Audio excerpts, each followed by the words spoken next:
effect on its own on problem gambling.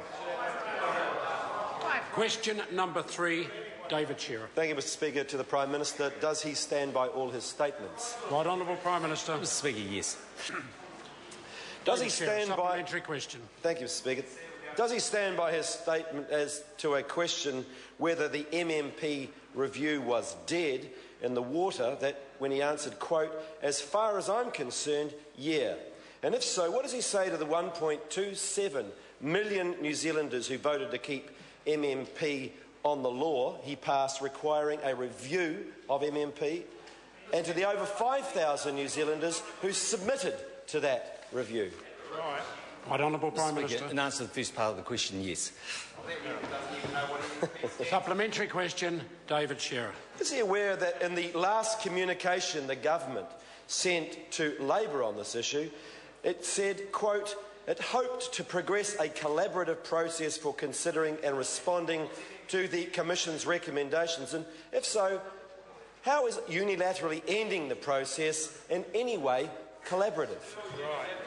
Mr. Speaker, no, because that matter was handled by the Minister of Justice. But what I can say is that in the very helpful chart that she's put out, it indicates that right across the Parliament there are a range of different views. There's clearly no consensus. And just because Labor and the Greens think something's good, that doesn't mean it should be rammed through. Although we do know the way that Labor handles electoral law is just to ram the Electoral Finance Act down its throat because it suited them, because they were dodging money from the taxpayer about the pledge card. That's quite a sufficient answer. This is pathetic. Order.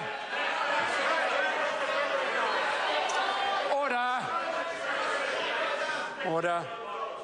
Supplementary question, David Shearer. Thank you, Mr Speaker.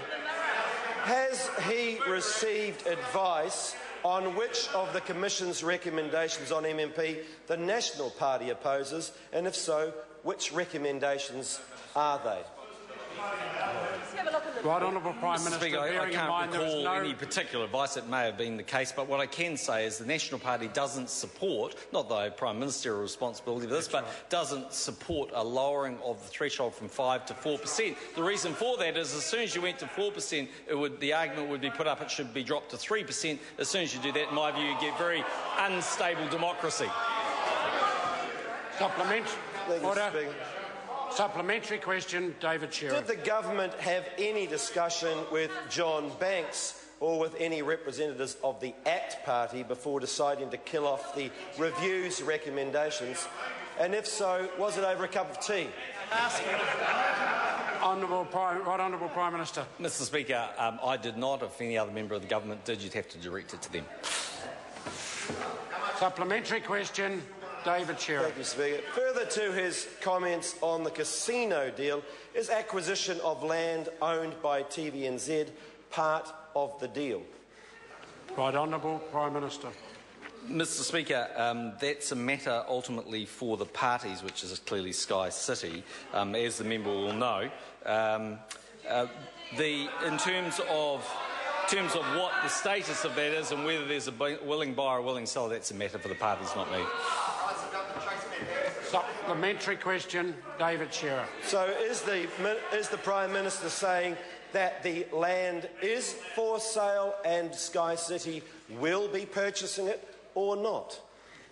Right Honourable Prime Mr. Minister. Speaker, the Minister advises me that apparently Television New Zealand is interested in engaging in discussions with Sky City, but I'm not involved in that. Supplementary question, David Shearer. Why then, as of yesterday, has TVNZ still not been approached about the sale of that land that is essential for building the Sky City Convention? Right Honourable Prime Minister. Mr Speaker, the member would need to direct that question to Sky City. I'm not the one holding negotiations. Order. Order. Order.